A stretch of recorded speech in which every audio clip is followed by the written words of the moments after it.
அக்னீஸ்வரன். இணைப்புக்கு 99.9% தொண்டர்கள் விரும்புகிறார்கள். அதற்கான முயற்சிகள் ஒரு பக்கம் இருந்தாலும் கூட திரு கேசிபி அவர்களுடைய கருத்தின் அடிப்படையிலும் திரு ரவீந்திரன் அவர்களுடைய கருத்தின் அடிப்படையிலும் பார்க்கின்ற பொழுது எடப்பாடி பழனிசாமி அந்த இணைப்பை விரும்பவில்லை. கட்சியினுடைய தலைவராக பொதுச்செயலராக இருப்பதை தொடர வேண்டும் என்று விரும்புகிறார். அதைத்தான் டிடிவி தினகரனுடைய கருத்து. அவர் சுயநலத்தால் கட்சி பதவி மட்டும் இருந்தால் போதும், கட்சி எப்படிப்பட்டு போனாலும் அவர் கவலை இல்லைன்ட்டு இருக்காரு. 2026 அதிமுகங்கிற ஒரு கட்சி இருக்காது அப்படின்னு அவர் சொல்றாரு. ஒரு கட்சியே உருவாக்கியவர் புரட்சி தலைவர் எம்ஜிஆர். அதை இந்தியாவிலே 3வது பெரிய கட்சி 58 நாடாளுமன்ற உறுப்பினர்களோடு தன்னுடைய இறுதி வாழ்க்கையை செல்வி ஜெயலலிதா ஆளுமையை நிரூபிச்சுட்டு தான் இறந்தாங்க. ஆனால் அப்படிப்பட்ட கட்சியிலிருந்து வளர்ந்தவர்கள், அதிகாரத்தை சுவைத்தவர்கள், அதன் மூலம் செல்வாக்கை பெற்றவர்கள் இன்னைக்கு அந்த கட்சி அழிஞ்சிரும் அப்படின்னு சொல்லி எப்படி உங்களுக்கெல்லாம் இந்த அளவுக்கு மனசு வருதுன்னு எனக்கு தெரியல. ஒன்று. ரெண்டாவது, நீங்கள் ஒரு இடத்துல ஹிட்லர் மாதிரி தான் நீங்கள் எல்லா தமிழ்நாட்டில் மட்டும் இல்லை, இந்த அதிமுக பிரிஞ்சு போவாங்க, எல்லாரும் ஹிட்லர் அரசியல் தான் பண்ணிட்டு இருக்காங்க. என்னன்னா சமாதானத்துக்கு வருவார் ஹிட்லர், ஆனால் வருவதற்கு முன்பே பின்னாடி சட்டைக்கு பின்னாடி ஒரு பெரிய தடியை வச்சுக்கிடுவார். சமாதானத்துக்கு ஒத்து வரலன்னா அடிச்சு போட்டலாம். அந்த மாதிரி தான் எல்லா வழக்குகளையும் போடுறீங்க. வழக்குகளை வாபஸ் வாங்கிட்டீங்களா? இல்லை. அப்ப பாரதிய ஜனதாவுடன் அதிமுக கூட்டணி இல்லை 2024 அப்படின்னு சொல்லிட்டாங்க. அப்படி சொன்னதற்கு பிறகும் இப்ப இவங்க எல்லாம் சேர்ந்து பாரதிய ஜனதாவோட 2024 தேர்தலை சந்திச்சீங்க. இன்னைக்கு அண்ணன் ரவீந்திரன் அவர்கள் சொல்லுவார், அரசியல் திறனாய்வாளர், நீங்க நாடாளுமன்ற உறுப்பினர்கள் இல்ல. சரி, உங்களுக்கு எத்தனை நாடாளுமன்ற உறுப்பினர் வந்துருச்சு? சமூக வலைதளங்களில் எவ்வளவு பணத்தை கொட்டி மத்திய அரசாங்கத்தினுடைய அதிகாரத்தை இங்க தமிழ்நாட்டில் மட்டுமல்ல இந்தியா முழுவதும் உங்களுடைய ஆக்டோபஸ் கரங்களால் அப்படியே ஜொலிக்க விடுறீங்களே. நீங்க எத்தனை தமிழ்நாட்டில்? சரி, இந்தியாவில் தான் எத்தனை? ஆகையினால ஆட்சியில் அவங்க தானே இருக்காங்க. மத்தியில் ஆட்சியில் தேசிய ஜனநாயக கூட்டணி தானே. 272 இல்லையே. அப்ப நீங்கள் இன்னொரு கட்சியை இப்படி நடக்கும் இது நடக்காது என்று சொல்லுவதற்கு உங்களிடத்தில் போதுமான அளவு இல்லை. இது 2. இன்னொரு விஷயம், இவங்க எல்லாரும் நினைக்கிறாங்கன்னா திரு டிடிவி தினகரன் அவர் என்னன்னா கிட்டத்தட்ட தனி குடித்தனம் போயிட்டார். இப்ப கூட்டு குடும்பம் அண்ணா திராவிட முன்னேற்ற கழகம். அங்க புரட்சி தலைவர் எம்ஜிஆர் காலத்தில் சட்டமன்ற உறுப்பினரா புரட்சி தலைவரை தேர்ந்தெடுத்து அவங்கள கட்சியில சட்டமன்ற உறுப்பினர் ஆக்கினார். 4 பேர். அதுல மரியாதைக்குரிய முன்னாள் அமைச்சர் சேலம் செம்மலை அவர்கள், முன்னாள் சபாநாயகர் தனபால் அவர்கள், அது மாதிரி முன்னாள் சட்டத்துறை அமைச்சர் போக்குவரத்துறை அமைச்சர் அது திரு பொன்னையன் அவர்கள், அதே மாதிரி நீங்க முன்னாள் கல்வித்துறை அமைச்சர் திரு செங்கோட்டையன். இவர்கள் 4 பேரும் இன்றைக்கு யாரு கூட இருக்கிறாங்க? திரு எடப்பாடி பழனிசாமி அவர்களிடம். செல்வி ஜெயலலிதா அவர்கள் இருக்கிற போதே எடப்பாடி பழனிசாமி அவர்களோடு இருக்கிறாரா அல்லது கட்சியும் சின்னமும் அங்க இருக்குங்கிறதுனால அங்க இருக்காங்களா? சார், கட்சியும் சின்னமும் இருக்கிற இடத்துல தான் அதை வாங்குவதற்கு எடப்பாடி பழனிசாமி 15 வழக்குகளை சந்தித்தார்ல. நீங்க தானே கேஸ் போட்டீங்க. அதுக்கு என்ன பரிகாரம் தேட போறீங்க? ஒரு புறத்துல என்ன, அந்த சைக்கிள் ஓட்டும் போது மேல காலை வச்சு இது பண்ண மாட்டாங்க, பெடலுக்குள்ள காலை கொடுத்து சைக்கிளும் விழுந்துடக்கூடாது, சைக்கிளும் நம்ம மேல விழுந்துடக்கூடாதுன்னு சொல்லி அரசியல் பண்ணுவாங்கல்ல. அந்த மாதிரி தான் இவர்கள் எல்லோரும் இன்றைக்கு பாஜக ஒரு புறம், இன்னொரு புறம் நாங்கள் சேர்ப்பு என்கிறார்கள். அப்படி சேர்ப்புன்னு சொன்னா வரவேற்கத்தக்கது. எல்லோரும் மக்களாட்சி தானே, எல்லோரும் என்ன நினைக்கிறாங்களோ அதன்படி நீங்க போங்க. ஆனால் முடிஞ்ச அளவுக்கு எல்லோரும் அவர் மீது கல்லெறிந்து விட்டீர்கள், காயப்படுத்தி விட்டீர்கள். ஆனால் அதில் உங்களால் வெற்றி பெற முடியவில்லை. வெற்றி பெற முடியாதனால இன்னைக்கு எதிரிக்கு எதிரி நண்பன் பாஜகவோட போய் சேர்ந்து அங்கிருந்து நீங்க உங்க வேலையை காட்டுறீங்க. நான் கேட்பது, நீங்கள் எல்லோரும் ஒன்று சேருங்க. நீங்க முதல்ல ஒன்று சேருங்க. அப்பொழுதுதான் ஆகா சரி இவங்க ஒன்று சேர்றாங்க அப்படின்ற ஒரு வியூகம் வரும்.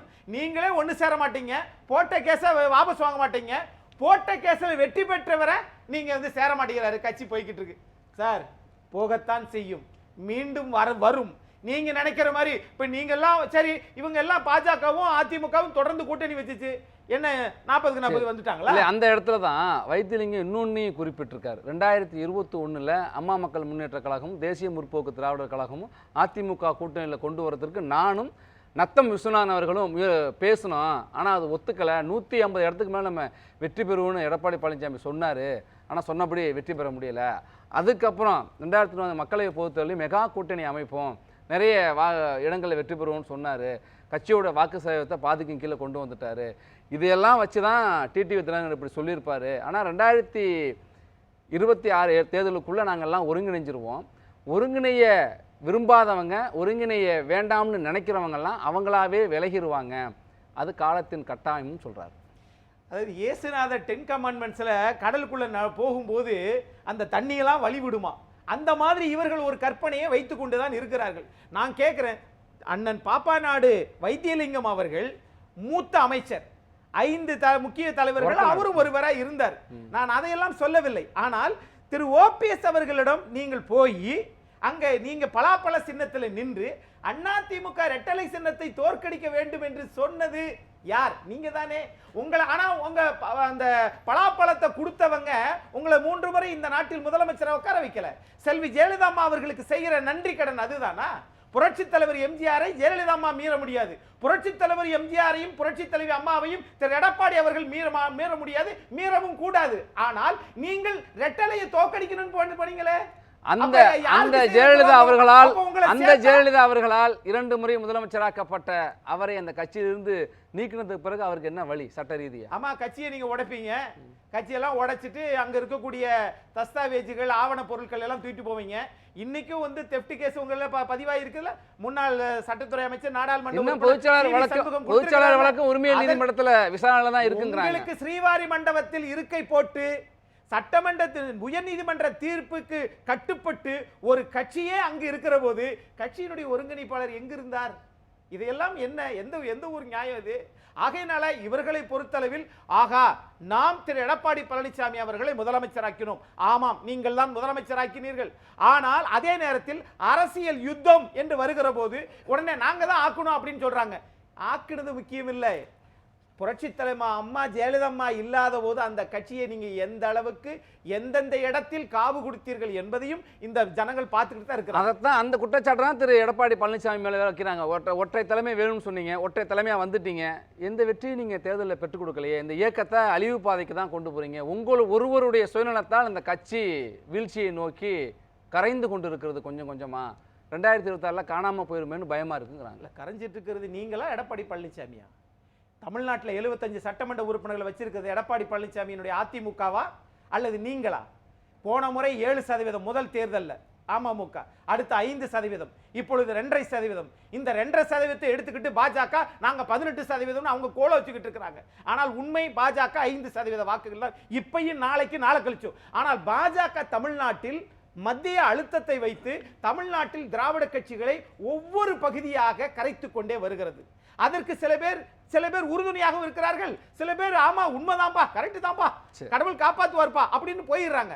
ஆனால் உண்மை நிலை என்னன்னா, செயல்கள் பேசும், அதிகாரம் பேசும். சட்ட திருத்தம் 7.5 அவர் கொண்டு வந்தார், நீங்கள் தான் ஆக்கினீர்கள். ஆனால் அவர் கொண்டு வந்த சட்டத்தை இன்னைக்கு மக்கள் பயன்படுகிறார்கள். தர்மயுத்தத்திற்கு பிறகு கவர்னர் 2 பேர் கையையும் பிடிச்சி சேர்த்து வச்சார்ல, அப்பெல்லாம் சந்தோஷமா தானே இருந்துச்சு. இப்ப மட்டும் எதிர்பார்க்க எல்லாம் தாண்டி 2024 வந்துட்டோம் சார். ஒற்றை தலைமையில் இன்றைக்கு 19 விழுக்காடு 21% வாக்குகள் வாங்கியிருக்காங்களா இல்லையா? ஒற்றை தலைமையில். அது அதிமுகவுடைய உண்மையான வாக்கு வங்கியா, இயல்பான வாக்கு வங்கியா? அது அப்ப வந்து நீங்க இத விட கூடுதலா இல்லையா? அப்ப வந்து குறைஞ்சு போச்சு தானே. அப்ப கம்ப்யூட்டர்ல இவங்களா போட்டுக்கிட்டாங்களா? இல்ல, நான் சொல்றது இதுக்கு முன்னாடி இந்த தேர்தல்கள்ல அதிமுகவுடைய வாக்கு வங்கியை சொல்றேன். அதோட ஒப்பிட்டு பார்க்கல குறைஞ்சு போயிட்டு. நான் அதை ஆரம்பத்திலே சொல்லிட்டேனே. ஜெயலலிதா அம்மா அவர்கள் இருந்தபோது 45%. ஜெயலலிதா அம்மா அவர்களும் எடப்பாடி பழனிசாமியும் இல்லை, ஒன்று இல்லை. ஆனால் நீங்க எடப்பாடி பழனிசாமி அவர்களை உங்களால் நெருங்க முடியவில்லை. அந்த இடத்துல தான் நீங்க ஒருங்கிணையானதான் வாக்குகள் சிதறி இப்படி வாக்கு வங்கி குறைந்திருக்குன்னு சொல்றாங்க. நம்ம தொடர்ந்து பாஜகவில இருந்து நீங்க முதல்ல கூட்டணி விட்டு வெளியே வாங்க. சரி, பேசலாம். கேஸ வாபஸ் வாங்குங்க. பேசலாம், தொடர்ந்து அப்புறம் இத பத்தி பேசலாம். திரு அக்னேசன், எல்லாரும் ஒருங்கிணைப்பு தான் ஆசைப்படுறாங்க. ஆனா ஒருத்தர் மட்டும் தான் அந்த ஒருங்கிணைப்பு கூட வேணான்னு தவிர்க்கிறாரு. அப்ப அவர் கட்சி நலனை விட தன்னுடைய பதவி தான் முக்கியமா அவர் கருதுறாரு அப்படின்னு தான் எல்லாருமே அந்த குற்றச்சாட்டு முன்வைக்கிறாங்க. 2500 பொதுக்குழு உறுப்பினர்கள் அந்த ஒருத்தரை தான் பொதுச் செயலராக கொண்டு வந்தாங்க. இவங்களெல்லாம் கை காட்டலை.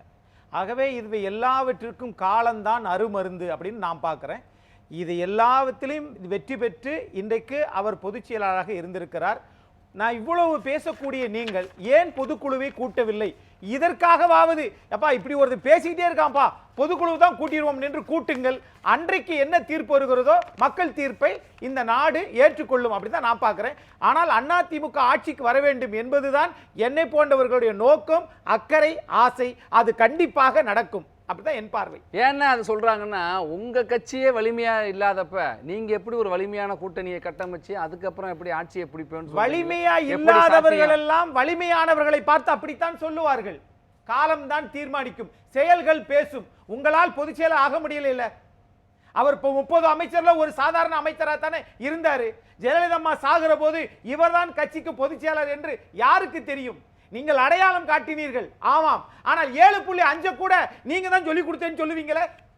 ஆகவே செயல்கள் பேசும். சரித்திரம் என்பது அதுதான். புரட்சித் தலைவர் எம்ஜிஆரும் ஜெயலலிதா அம்மாவும் அந்த இந்திய நாட்டில் இந்திய நாடு என்று ஒன்று இருக்கும் வரை அதிமுக என்கிற கட்சியும் இருக்கும். காலமாற்றத்தால் சில முடிவுகள் எடுத்தால் தலைவர்கள் எடுத்துக்கொள்வார்கள். அந்த கருத்தை எனக்கு சொல்ல தெரியும். நீங்க சொல்ற அதே 2 தலைவர்களுடைய ஆத்மா வந்து இந்த ஒருங்கிணைப்பையும் செய்யும், நடத்தும் அப்படின்னு வைத்திலிங்கம் குறிப்பிட்டு அது கூட 3வது ஆத்மா இன்னைக்கு எடப்பாடி பழனிசாமி ஒத்துக்கொண்டால் தான் அதுவும் நடக்கும். சரி, இருபெரும் தலைவர்களுடைய விருப்பத்தை கூட இப்போது இருக்கிற பொதுச் செயலாளர் விரும்பினால் தான் நடக்குங்கிறீங்க. நீங்க அப்படி சார், நீங்க அப்படி போட்டு விடுறீங்க சார், ட்விஸ்ட் அடிச்சிராதீங்க. நான் சொன்னேன் அவர்களுடைய ஆசி எடப்பாடி பழனிசாமிக்கு இருக்கிறது. பொதுச் செயலாளர் அவர்தான். சரி, அவரும் எடுக்கிற முடிவு தான் இறுதி தீர்ப்பு என்பதுதான் என் போன்றவர்களுடைய பார்வை.